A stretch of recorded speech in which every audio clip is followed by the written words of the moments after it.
네, 안녕하세요. 저는 기계번역 연구하는 최민주이고요.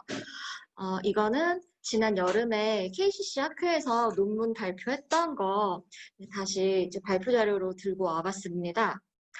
제가 기계번역에 관심 있어서 연구한다는 말을 했을 때 되게 많이 들었던 말이 굉장히 구글 번역이나 파파고가 굉장히 번역을 잘 해주는데 이게 아직 사람만큼 번역을 잘 못해주는 것 같다라는 말이었어요.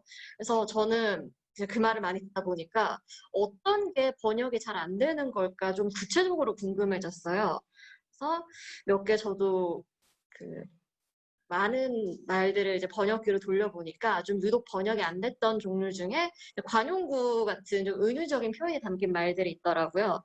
그래서 저는 제 연구 주제를 좀 관용구 기계 번역으로 좀 많이 포커싱해서 연구를 해봤습니다. 우선 그 신경망 기계 번역이 그 현대 굉장히 훌륭한 번역 성능을 보이는데 이제 종종 오역이 발생하죠. 그리고 그 오역 사례 중에는 이제 관용구 번역 같은 경우가 있고요. 이 관용구 같은 경우는 이제 두 개 이상의 단어로 이루어져 있는데 그 각각의 단어로는 전체 의미를 알 수 없는 굉장히 특수한 형태의 어구를 말하는데 예를 들어서 눈이 높다라는 말은 눈과 높다라는 두 개의 이 단어로 이루어져 있지만 그 눈과 높다 각각의 의미와는 전혀 상관없이 최종적으로는 안목이 높다라는 뜻을 그런 뜻을 가지죠. 그래서 이거를 구글 번역으로 해보면 정확하게 이게 정말 안목이 높다가 아니라 정말 눈이 높이 달렸다라고 번역이 되더라고요. 이 말을 원래 정확히 번역하면 이렇게 기준이 높다라고. 네? 파파고는 괜찮았어요. 눈이 높다는요. 네, 그죠. 기준이 높다라는 말로 원래 번역이 돼야 하는데, 이 주제에 대해서 연구를 해봤는데, 그래서 기계 번역은 이런 함축적인 의미를 가진 관용구를 정확하게 번역할 수가 없기 때문에 기계 번역에 효과적으로 관용구를 학습시키고 또 결과를 평가하기 위해서는 그 다른 평범한 데이터셋이나 평가 방법이 아니라 좀 관용구 번역에 좀 더 특별하게 특화되어 있는 방법이 필요하겠더라고요. 먼저 저는 관용구를 학습시키기 위해서 한국어, 영어 번역상 데이터셋, 좀 관용구에 특화된 데이터셋인 키스를 구축하는 방법 소개할 예정이고요. 그리고 이 관용구 번역한 결과를 품질 평가를 하기 위해서 블랙리스트를 이용하는 방법을 소개하겠습니다. 그리고 실제로 구축한 데이터셋 키스를 이용해서 블랙리스트를 구축하는 방법, 그리고 나아가 평가하는 그 방법까지 제가 제안하려 합니다. 원래 그 신경망 기계 번역이 나오기 전에 한 90년대 중반쯤에는 어떻게 번역을 했냐면 구대구 방식으로 관용구의 구조 정보를 이용해서 번역을 했어요. 그래서 이때는 사전 기반 방식을 많이 썼는데 우선 관용구 사전을 만들어 두고 거기에 그 어떤 문장 안에 관용구 사전에 존재하는 관용구가 이 문장에 포함되어 있으면 관용구를 인식을 해서 번역하는 방식이었고 이제 오른쪽과 같은 방식으로 이제 사전을 구축에 이용했는데 단점이 크게 두 가지였어요. 먼저 첫 번째는 이 사전을 구축하려면 굉장히 많은 인력과 시간, 노력이 필요했었고 두 번째는 현대 기계 번역은 문장 단위로 학습을 하기 때문에 더 이상 사전을 이용하는 학습은 이제 현대 기계 번역에는 적합하지 않았던 거죠. 그래서 저는 이제 최종적으로 두 가지가 필요했어요. 관용어가 포함된 문장으로 구성된 데이터셋, 그리고 이 번역 결과를 효과적으로 평가할 수 있는 평가 지표, 이 두 가지가 저는 필요했습니다. 저는 어떻게 이 데이터셋을 구축했냐면 우선 온라인에 표준 국어 대사전 사이트가 있어요. 거기서 관용구의 종류와 뭐 예문 등등을 거의 우리나라에 관용구가 한 3,000개가 넘어요.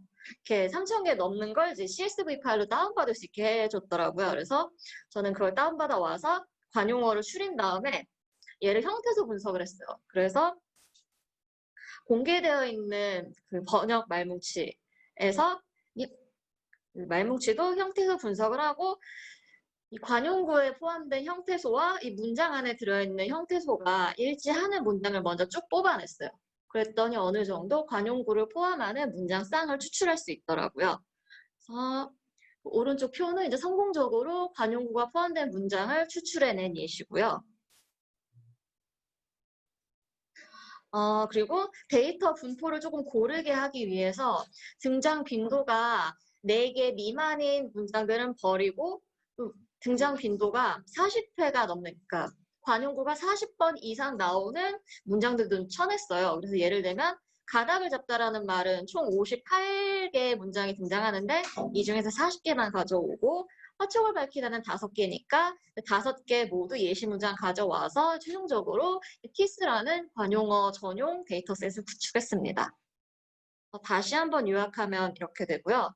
총 3,800여 개의 관용구 목록을 이용해서 정말 최종적으로는 원래는 430개의 관용구가 포함되는 18,000여 개의 번역상을 출해냈는데 여기서 좀 데이터 분포를 고르게 하기 위해서 너무 적은 것은 쳐내고 너무 많은 것도 쳐내다 보니 최종적으로는 420개 관용구가 포함된 7,500여 개의 번역상을 추출해낼 수 있었습니다. 그래서 이 추출한 번역상으로 이루어진 데이터셋에 저는 이제 Korean English Idioms in Sentences 데이터셋을 줄여서 KISS라는 좀 예쁜 이름을 붙여보았습니다.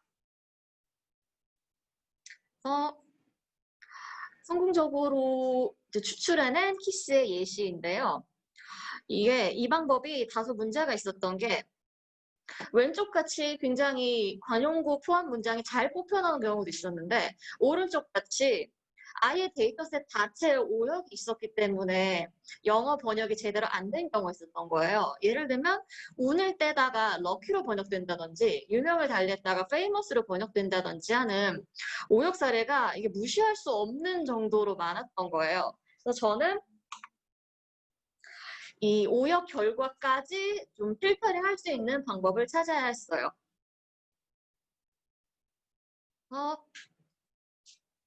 찾아낸 방법이 중국에서 제안한 블랙리스트 메소드라는 방법이었어요. 이 방법 곧 설명하겠습니다. 블랙리스트 평가 방법은 직역을 했을 때 일어나는 번역 오류를 탐지하는 원리이고, 그러니까 블랙리스트를 먼저 생성을 해두고 이 블랙리스트에 해당하는 단어가 번역 결과에 있으면 이걸 오역으로 간주하는 방법이었어요. 간단하게 예를 들면 관용구 중에 눈이 높다라는 관용구를 번역할 때 실제로 신체에 해당하는 I가 포함되어 있으면 번역이 잘못된 거겠죠. 그래서 번역된 영어 문장에 I가 존재하면 이건 번역이 잘못됐다라고 판단하는 방식, 즉 블랙리스트를 이용해서 필터링하는 방식을 이용합니다. 그래서 저도 블랙리스트를 구축을 해두고 실제로 이 블랙리스트를 적용해 보았더니 하이 스탠더드라는 식으로 제대로 번역된 문장에 대해서는 정확하게 번역됐다라고 판별할 수 있었고 그 앞서 봤던 구글 번역 예시와 같이 신체적인 눈이 들어간 경우에는 즉 블랙리스트에 포함된 단어가 이 번역 결과가 있는 경우엔 번역이 잘못됐다고 정확하게 판별해내는 걸 볼 수 있었습니다. 좀 더 디테일한 예시는 이제 다음과 같고요.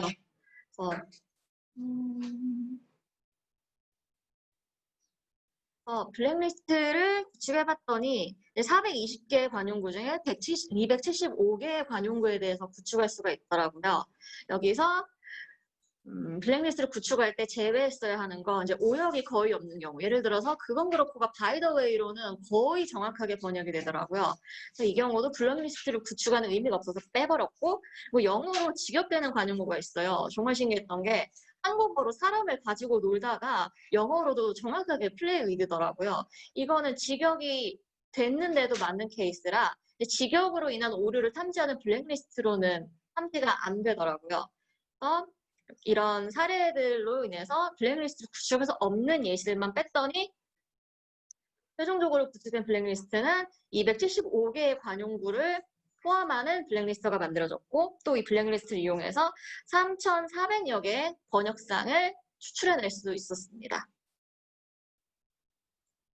그리고 저는 궁금해졌던 게 과연 그 상용 기계 번역 서비스들은 얼마나 이 관용구들은 번역을 잘 해줄까 궁금해서 앞에서 구축한 데이터셋 그리고 여기서 한 번 더 블랙리스트 이용해 필터링한 정확하게 번역된 데이터셋을 상용 서비스를 돌려봤어요. 그랬더니 카카오 아이가 가장 나은 번역 성능을 보이는 걸 볼 수 있었어요. 그런데 이 블랙리스트 방법도 맹점이 있는 것이 네이버 팝하고 번역의 예시인데 우리말로 가닥을 잡았다라는 말이 그 네이버 팝하고 번역 결과를 먼저 보시면 디사이드드 투라고 굉장히 정확하게 번역이 되는데 블루 점수가 너무 터무니없이 낮죠. 그래서 왜 그런가 봤더니 정답 문장인 그 영어 문장 쌍은 애초에 그 decided to라는 말이 아예 번역이 되질 않았어요. 그래서 그 일부 관용구 정보가 누락된 경우에는 그 실제로 번역이 잘 되었는데도 이게 블루 스코어가 많이 터무니없게 낮게 나오는 경우를 볼 수 있었습니다. 결론적으로 저는 이번 실험에서 관용구가 포함된 다량의 문장 데이터셋을 구축해냈고 그리고 관용구 번역에 더 특화되어 있는 번역 평가 지표, 즉 블랙리스트를 생성했고요. 이 블랙리스트를 이용해 필터링한 데이터셋을 이용해서 기계 번역 서비스의 번역 정확도를 측정할 수 있었습니다. 마무리하면 이 연구는 관용구뿐만이 아니라 좀 더 은유적이고 함축적인 의미를 가진 어휘들을 학습하기 위해 데이터셋을 구축하거나 또는 번역 품질을 평가하는 데 이용할 수 있고 가장 좋은 점은 이게 굳이 한국어나 영어뿐만이 아니라 다른 많은 종류의 언어쌍에도 적용 가능한 방법입니다. 향후 연구 방향은 지금 가을 학회 목표로 실험하고 있는데 데이터셋과 평가 방법이 만들어졌으니 얼마나 기계 번역 모델이 관용구를 효과적으로 학습할 수 있을지 그 학습 방법에 대해서 지금 실험 돌리고 있고요. 이 번역 품질 결과를 비교해서 가장 나은 방법을 도출하는 방법까지 현재 한창 실험하고 있습니다. 감사합니다. 네, 질문이나 코멘트 있으신가요? 번역을 현장에서 하고 계시는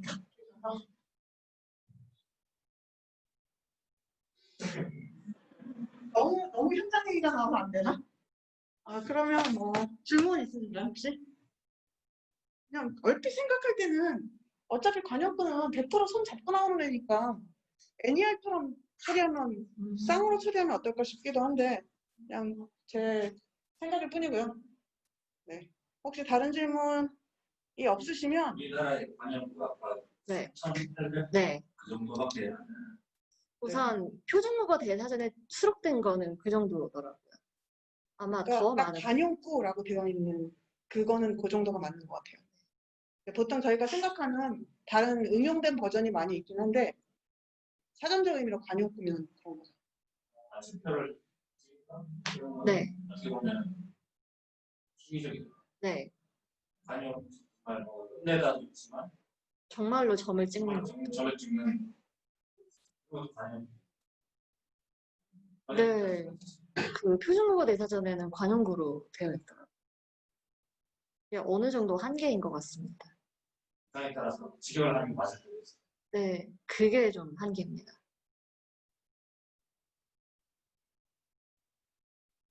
예리한 질문이셨는데 마침표를 찍다의 중의적인 의미는 어떻게 할 거냐. 네, 좋은 질문인 것 같아요. 제가 연구해 보겠습니다. 폐기. 네, 그러면 여기까지 오늘 하고 네, 모두 아마 자연어 처리하시는 분들이 다 굉장히 그동안 쓸쓸하고 외롭게 구석에서 아무도 이해하지 않는 용어를 써가면서 자연어 처리하시느라고 고생 많이 하셨을 텐데 오늘 좀 아니 이런 것까지 하는 사람들이 있다고? 이런 신선한 충격도 있었을 것 같아요. 저도 굉장히 많은 영감과 이런 충격을 좀 받았습니다. 네, 그러면 되게 역병이 창궐하는 시기에 모여주셔서 감사하고